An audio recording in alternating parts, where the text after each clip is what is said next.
సుస్యా 3000 సంవత్సరాల నాటి ఒక పురాతన యూదు గ్రామం. ఇక్కడి నేలపొరల కింద ఎన్నో చారిత్రక రహస్యాలు నిశ్శబ్దంగా ఎదురుచూస్తున్నాయి. వాటిలో రెండింటిని మనమీరోజు బయటకు తీయబోతున్నాం. చూడండి, శతాబ్దాలుగా భూమి లోపల దాగి ఉన్న ఓ గ్రామం.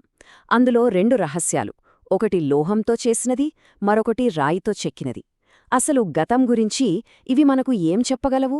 పదండి, ఈ 2 రహస్యాల వెనుక ఉన్న కథేంటో తెలుసుకుందాం. మన ప్రయాణం ఇక్కడే మొదలవుతుంది, దక్షిణ హెబ్రాన్ కొండల్లోని సుస్యా పురావస్తు ప్రదేశంలో. ఈ విశాలమైన పురాతన శిథిలాల మధ్యే మన అన్వేషణ సాగుతుంది. ఒకప్పుడు ఇక్కడ ఎంత శక్తివంతమైన సమాజం ఉండేదో ఊహించుకోండి. అయితే మన అన్వేషణ మొత్తం ఈ 2 ముఖ్యమైన రహస్యాల చుట్టూనే తిరుగుతోంది. ఒకవైపు చేతికి దొరికిన ఒక నాణ్యం, అంటే ఒక భౌతికమైన నిధి. మరోవైపు అర్థం చేసుకోవడానికి ప్రయత్నిస్తున్న ఒక శాసనం. ఇదో మేధోపరమైన చిక్కుముడి. ఒకటి స్పష్టమైన సాక్ష్యమైతే రెండోది మన అర్థం చేసుకునే తీరుపై ఆధారపడి ఉంటుంది. సరే, ఇక అసలు అన్వేషణలోకి వెళ్దాం. పురావస్తుశాస్త్రమంటే సినిమాల్లో చూపించినట్టు నిధులు వెతకడం మాత్రమే కాదు కదా. నిజానికి అది దుమ్ములో, మట్టిలో, కొన్నిసార్లు తీవ్ర నిరాశలో చాలా ఓపికతో చేసే ప్రయాణమనమాట. ఈ ఫీల్డ్లో ఉండే ఎమోషనల్ రైడ్ ఎలా ఉంటుందో తెలుసా? ఆ మెటల్ డిటెక్టర్ నుంచొచ్చే ప్రతి బీప్ శబ్దం ఒకేసారి అంతులేని ఆశను, ఆ వెంటనే నిరాశను కూడా ఇవ్వచ్చు. ఎందుకంటే అది నిధా లేక మామూలు చెత్త అనేది తవ్వి చూస్తే కాని తెలీదు. నిజానికి జరిగింది కూడా అదే.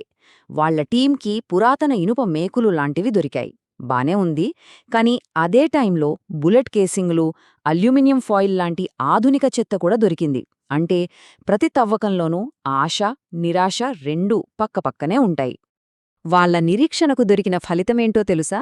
ఆధునిక వైర్లు, తుప్పుపట్టిన బకెట్ హ్యాండిల్, వాడిన బుల్లెట్, అల్యూమినియం డబ్బా ముక్కలు, ఇలాంటి చెత్తనంతా తీసి పక్కన పెడితేనే కదా అసలైన నిధి బయటపడేది.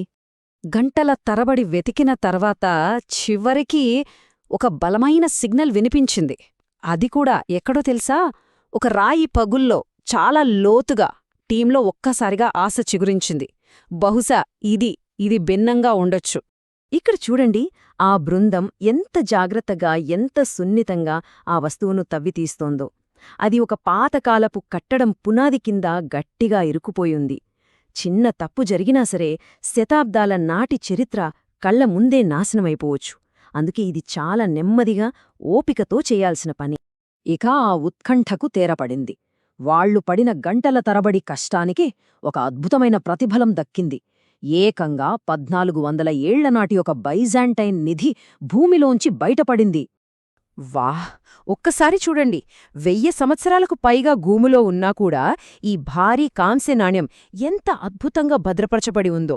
దానిమీదున్న వివరాలు ఎంత స్పష్టంగా, నాణ్యం ఎంత పెద్దదిగా ఉందో గమనించండి. 1400 సంవత్సరాలు. అవును, సరిగ్గానే విన్నారు. ఈ కళాఖండం వయస్సు సుమారుగా 1400 ఏళ్లు. అంటే ఇది 6వ శతాబ్దపు బైజాంటైన్ కాలానికి చెందినదన్నమాట. సరే, ఇంతకీ ఈ నాణెం దొరకడం ఎందుకంత పెద్ద విషయం? ఎందుకంటే ఇది కేవలం ఒక లోహపు ముక్క కాదు. ఇది చరిత్రలోని ఒక కాలాన్ని మన కళ్ల ముందు తెరిచే ఒక తాళం చెవిలాంటిది. ఇది చాలా ప్రత్యేకమైన బైజాంటైన్ ఎం నాణెం. దానిమీద ఉన్న ఎం అనేది గ్రీకు అక్షరం ము ని సూచిస్తుంది. దాని విలువేంటంటే 40 నుమ్మి. ఆ రోజుల్లో ఇది చాలా విలువైన నాణెం. ఇప్పుడు ఇది చాలా ఆసక్తికరమైన విషయం.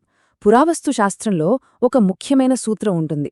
ఒక నాణెం, ఏదైనా కట్టడం పునాది కింద దొరికిందంటే దాని అర్థమేంటంటే ఆ కట్టడం ఆ నాణెం వాడుకలో ఉన్నప్పుడు లేదా ఆ తర్వాత కట్టారని. అంటే ఈ నాణెం కేవలం ఒక వస్తువు కాదు, ఆ భవనం ఎప్పుడు కట్టారో చెప్పే ఒక పక్క టైం క్యాప్సూల్ లాంటిది. భలే ఉంది కదూ? సరే, నాణెం కథ మనకొక స్పష్టమైన సమాధానమిచ్చింది. ఇప్పుడు మనం రెండో రహస్యం వైపు వెళ్దాం. అయితే ఇది నాణెంలా అంత స్పష్టమైనది కాదు. ఇదొక వివాదాస్పదమైన శాసనం చుట్టూ తిరిగే చర్చ. ఈ పురాతన ప్రార్థనా మందిరంలోకి అడుగుపెట్టగానే నేలమీద ఒక అద్భుతమైన మొజాయిక్ ఫ్లోర్ కనిపిస్తుంది. నిజంగా కళ్ళు చెదిరే కళాఖండం. కాని అందరి దృష్టిని ఆకర్షించింది ఈ కళ్ళ కాదు. ఇక్కడే ఉన్న ఒక చిన్న శాసనం. ఇది ఏళ్ల తరబడి పండితుల మధ్య పెద్ద చర్చకే దారితీసింది. ఇంతకీ ఆ శాసనంలో ఏముందంటే యేషువా అనే పేరుంది. దీనిపైనే 2 ప్రధాన వాదనలున్నాయి. మొదటిది, ఇది నజరేయుడైన యేసును సూచిస్తుందని, బహుశా ఇది యేసును మెస్సయగా నమ్మిన తొలి యూదుల సమాజానికి సాక్ష్యమని కొందరంటారు. ఇక రెండో వాదన ప్రకారం యేషువా అనేది ఆ కాలంలో చాలా సాధారణమైన యూదుల పేరు. కాబట్టి అది కేవలం ఈ ప్రార్థనా మందిరానికి విరాళమిచ్చిన వాళ్లలో ఒకరి పేరు అయ్యుండొచ్చు. ఈ చర్చపై ఈ తవ్వకాలు జరిపిన పురావస్తు శాస్త్రవేత్త డాక్టర్ అకియా కోన్ టవర్ చాలా బ్యాలెన్స్డ్గా మాట్లాడారు. ఆయనేమన్నారంటే, అది యేసును సూచించే అవకాశం ఉంది, కాదనలేం, కాని ఎక్కువగా ఇది కేవలం ఒక పేరు అయ్యుండొచ్చు. ఎందుకంటే ఆ రోజుల్లో యూదులు ఆ పేరును చాలా సాధారణంగా వాడేవాళ్లు. ఇది చాలా వరకు హేతుబద్ధంగా అనిపిస్తోంది. మరి ఈ 2 వేర్వేరు ఆవిష్కరణల నుంచి మనం ఏం నేర్చుకోవచ్చు? ఒకవైపు భౌతిక వస్తువులు, మరోవైపు లిఖిత ఆధారాలు. అసలు చరిత్ర మనతో ఏం చెప్పాలనుకుంటోంది? ఈ 2 వస్తువులను మళ్ళీ ఒక్కసారి పక్కపక్కన పెట్టి చూద్దాం. ఒకవైపు ఆ నాణెం 6వ శతాబ్దంలో ఇక్కడొక సుసంపన్నమైన సమాజం ఉండేదని మనకు ఖచ్చితమైన భౌతిక సాక్ష్యం ఇస్తోంది.